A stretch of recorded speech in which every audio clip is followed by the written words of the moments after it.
Imagine you're just, casually browsing through some posters at your local mall. Or maybe you're sitting at a super crowded college cafeteria with your friends, just eating lunch and complaining about classes. Right, just completely normal stuff. Exactly.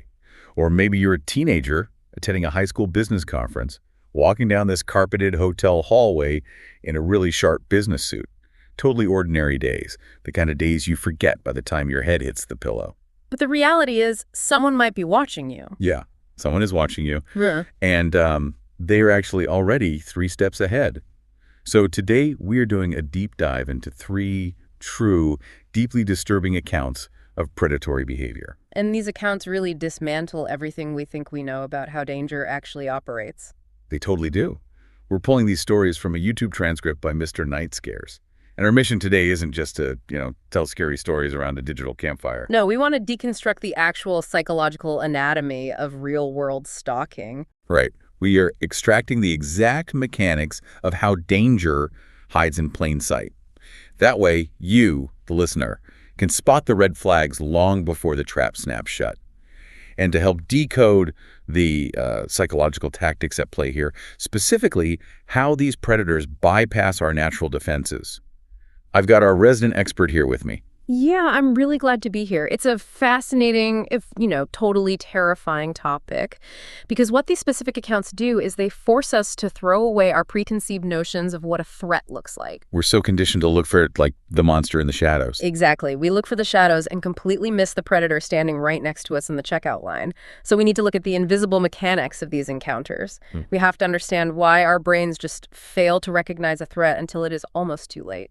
The narrative through line connecting all these events is just wild because it flips that classic horror movie trope completely on its head. Yeah, totally backwards. Like, we typically associate danger with a victim walking alone into a dark alley at midnight or wandering into the deep woods. But these accounts prove that predators actually hunt where our guard is entirely down. Right, in the daylight. Yeah, in the daylight. Let's look at the mundane environments where this starts. So in the first account, you've got this 21-year-old woman in a new city. She goes to a brightly lit, super-packed mall to buy some cheap prints for her apartment. A very public, very safe-feeling place. Right. She's flipping through a poster bin, and she looks up and sees this man in his 50s. He's just a few feet away doing the exact same flipping motion at another bin. But he isn't looking at the posters. He is staring dead at her. Which is, right away, a highly calculated boundary test. Oh, really? How so? Well, the moment she makes eye contact, he drops his gaze back down to the bin. He knows he's been caught looking, but he wants to see what she does next. Like testing her reaction. Exactly. Will she confront him, or will she pretend it didn't happen just to avoid making a scene? He's actively testing her compliance with social norms in a very public space. That's so creepy. But she actually tests him right back, which I thought was brilliant. Yeah, it's a very smart move. She leaves the store, goes into a CVS, and notices him following her. So to see if it's just a coincidence, she intentionally walks into the feminine hygiene aisle. Because, no man casually browses that section unless he's totally lost in thought. Exactly. He follows her right in, stands near her, and just absent-mindedly picks up a box of pads to look busy. It's incredible. You can actually picture the exact moment his conscious brain registers what his hands are holding. He gets totally flustered and just drops the box on the floor. It's darkly funny, honestly. It really is, but it's also absolutely terrifying. And then, you have the third account, this 16-year-old girl in a business suit at a youth FBLA conference in a Reno casino hotel. Broad daylight again, surrounded by peers and adult chaperones. Right, so my question is, why choose these places? Walking into a CVS feminine hygiene aisle to stalk someone or hunting in a crowded casino lobby, it just feels infinitely riskier for the predator. It feels risky to us, sure, but to them, it is the perfect camouflage. Really? Camouflage? Yeah. Think about the last time you were at a really busy airport. If someone is acting a little erratic near your terminal, do you intervene? No, definitely not. Right. You assume security sees it, or the gate agent will handle it, or, the 100 other people around you will do something if it gets out of hand.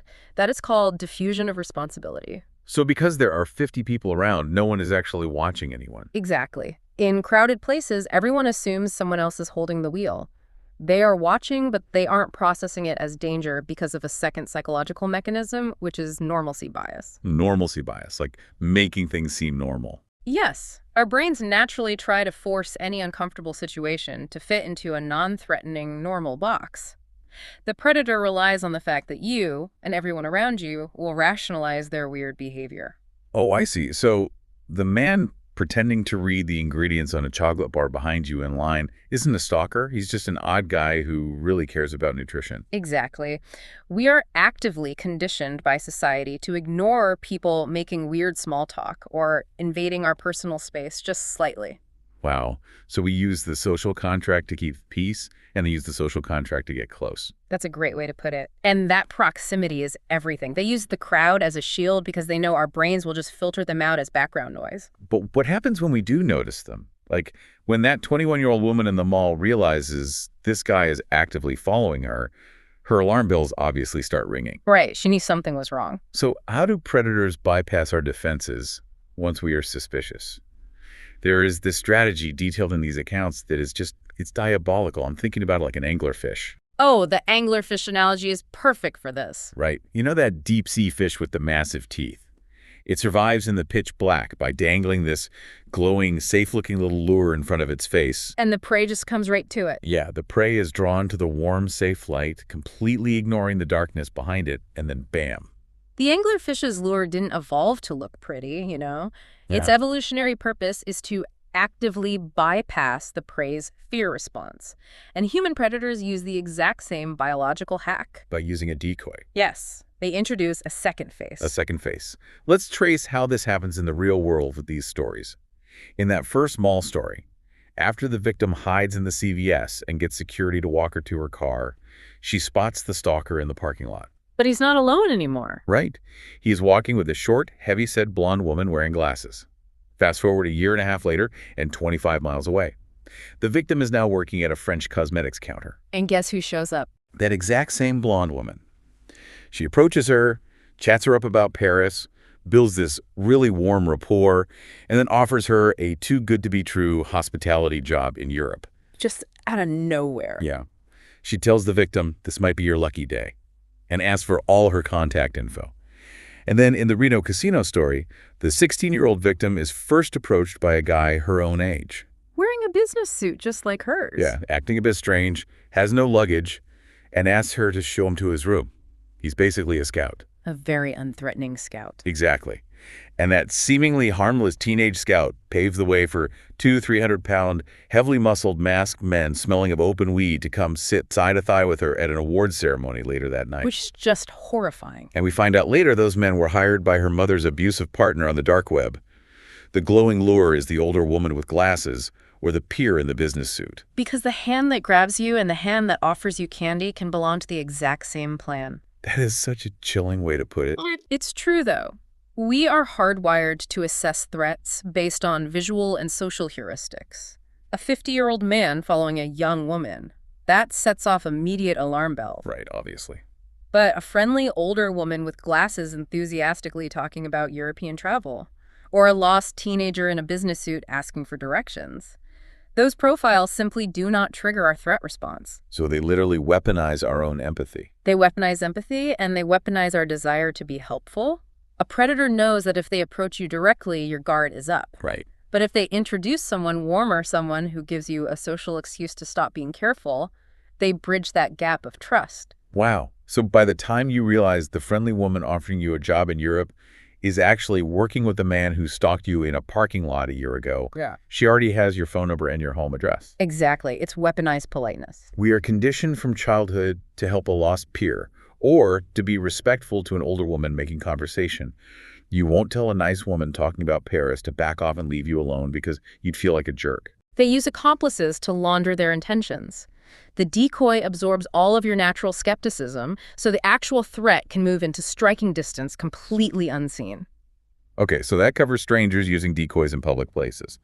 But the mechanics of stalking completely shift when the threat is a known entity embedded in your daily life. Yes, the second account really highlights this. Right. The second account explores how rapidly a predator's fixation escalates across what should be impossible boundaries, moving from public annoyance to just, like, private terror This is the story of a college student named Dylan. The film student at Queens College in New York. Yeah. Dylan is widely considered by his peers to be deeply unstable. He follows girls back to their dorms. He inserts himself into friend groups where he clearly isn't wanted, just spewing absolute nonsense and making everyone super uncomfortable. But everyone just kind of lets him hang around. Exactly. Finally, the narrator just snaps. They're sitting in a crowded cafeteria, and she tells him to leave her friend group alone.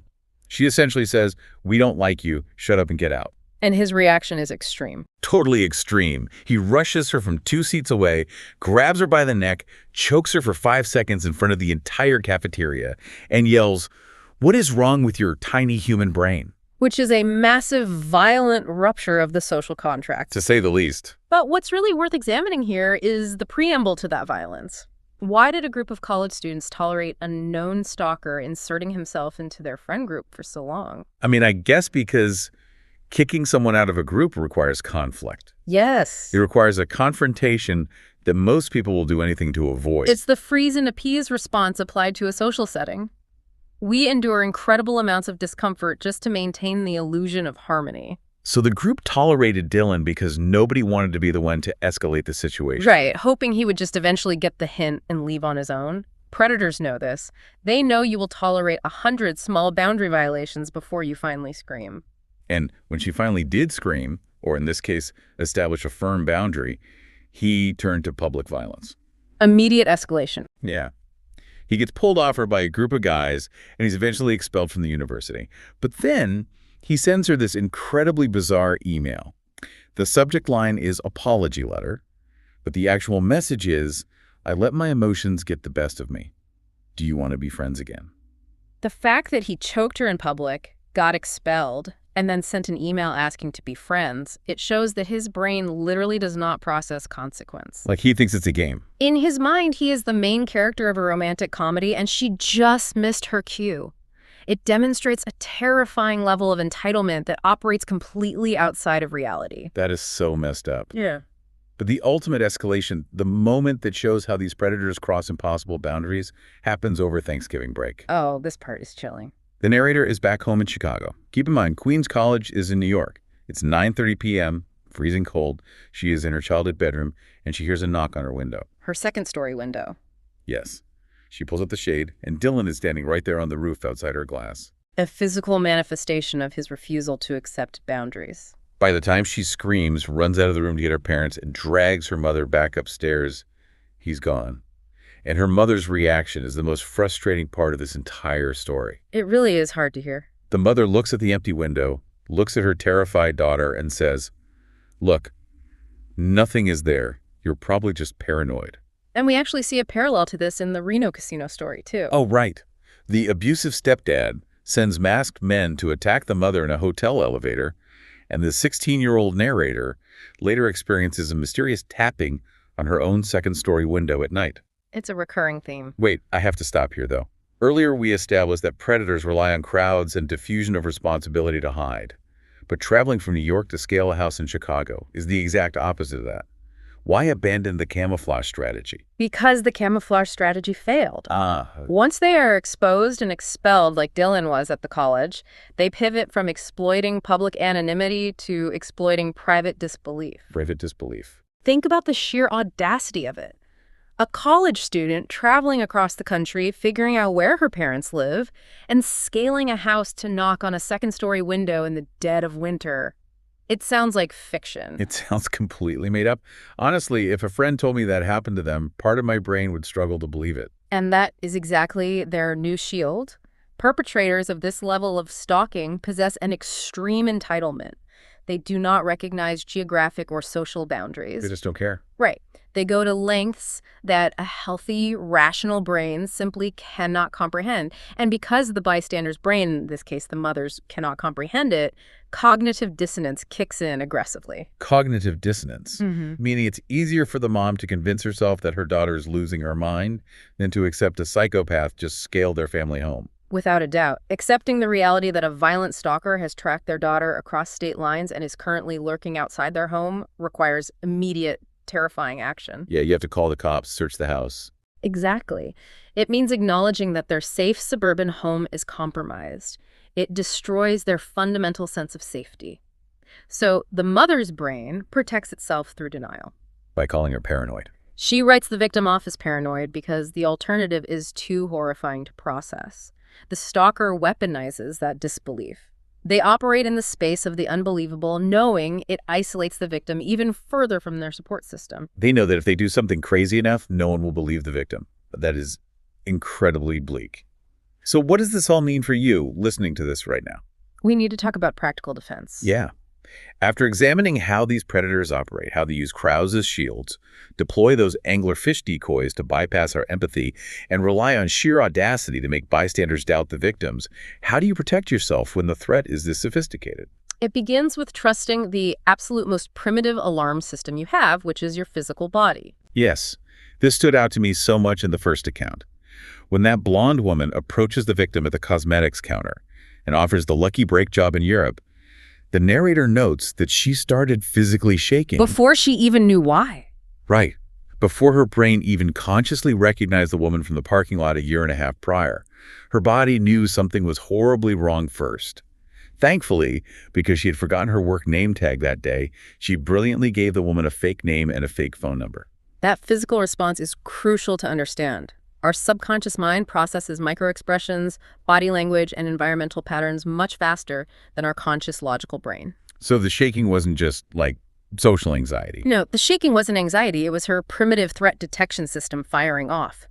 Her amygdala recognized the predator's decoy before her prefrontal cortex could put a name to the face. Wow. The advice drawn from these survivors is actually incredibly straightforward.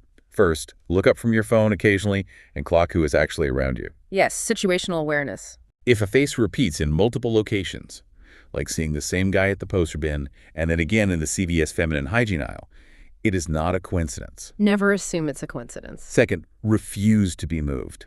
Never let a stranger walk you to a quieter spot, whether it's to look at a map or hear about a job offer, because the entire game is to get you isolated. Absolutely. And third, do not wait for undeniable proof. Get to staff, get to a register, or find someone in a uniform and say out loud, I think this person is following me. That last point is perhaps the most vital tool in your arsenal. But I'm looking at this advice and knowing how elaborate these ruses are. Couldn't a predator just fake a uniform? Sure, they could. I mean, if they can hire heavily muscled men off the dark web to pose as hotel guests, wearing a fake security polo shirt seems like child's play. Is going to a uniform actually foolproof? The uniform itself is not magic. You're absolutely right. A predator could acquire one. But the power isn't in the uniform. Then what is it? The power is in the act of speaking the words out loud to a third party. When you walk up to a register, point at someone and say loudly, that person is following me, you shatter the isolation the predator is trying to build. You burst the bubble. Exactly. You force the situation out of the shadows and into the public record. Predators rely heavily on your politeness. They rely on your fear of making a scene or looking crazy in front of strangers. So you have to push past that. Surviving these encounters requires you to give yourself permission to be rude. It requires you to break the social contract. If someone offers you an opportunity that sounds too good to be true, like a random European hospitality job from a woman who just happens to love Paris as much as you do, you need to slow all the way down. Because it might not be luck knocking. Right, it might be bait. You have to trust that primitive shaking response over your desire to be socially accommodating. Your safety is infinitely more important than a stranger's comfort. Let's wrap this up and pull all these threads together. Yeah. We've covered some genuinely dark territory today. We really have. To summarize for you, the listener predators rarely look like the monsters hiding in the dark woods. Sometimes they wear glasses, smile warmly, and make pleasant small talk. They look like everyday people. Right. They exploit crowded spaces by banking on diffusion of responsibility. They use friendly accomplices as anglerfish decoys to bypass your threat response, and they rely on your absolute reluctance to make a scene.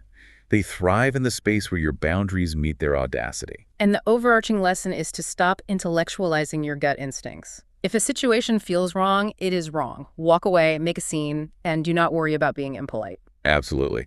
But before we sign off, I want to leave you with one final lingering thought. Everything we unpacked today focused on physical stalking. Yes, in the real world. Physical decoys in physical spaces. A mall, a cafeteria, a hotel hallway. But remember the third account. The mention of the abusive partner operating on the dark web to hire those masked men. Yeah, that part was insane. It makes you wonder, how does this anglerfish strategy translate to our digital lives? Oh, wow.